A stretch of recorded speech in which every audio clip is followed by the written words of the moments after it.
नाज़रीन हाणे अवांखे ॿुधाईंदासीं सिंध जे वॾे वज़ीर कराची वासियुनि लाइ सुठी ख़बर ॾेई छॾी। एजी सिंध खे बसिस लाइ फंड्स जारी करण जो हुकुम ॾिनो वियो आहे।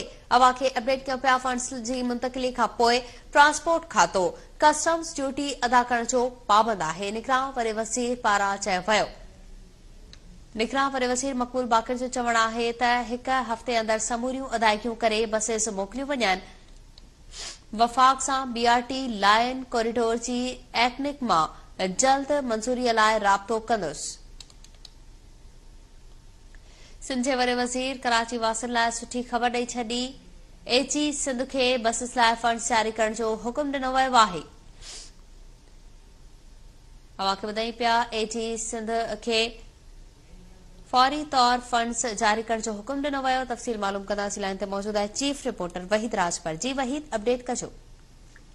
जी सबा निगरान सिंध जे वॾे वज़ीर जस्टिस रिटायर मक़बूल बाक़र एजी सिंध खे हिदायतूं कयूं आहिनि त जेकी बसिस जे हवाले सां फौरी तौर ते फंड्स जारी कया वञनि।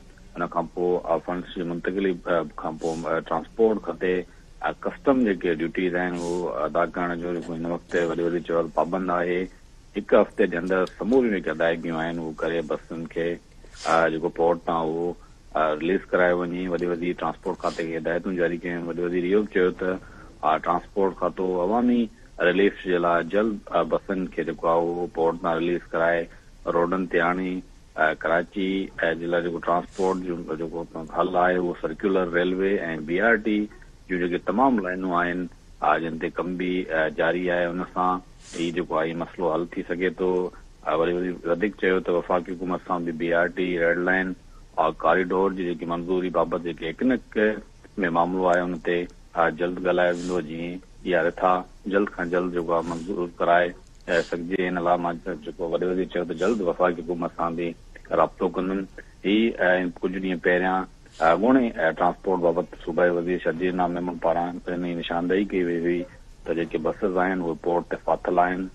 फंड्स न हुजण सबबि जिन ते इन मामले जो निगरान वॾे वज़ीर तरफ़ां नोटिस वरितो वियो ऐं एजी सिंध खे हिदायतूं जारी कयूं त ट्रांसपोर्ट खाते जा जेके बसिस जे हवाले सां बिल फाथल आहिनि उहे फौरी तौर ते रिलीज़ कया वञनि। जंहिंखां पोइ एजी सिंध जे तरफ़ां फंड्स जारी कया विया आहिनि। जी वहीद राजपर, अपडेट करण लाइ महिरबानी।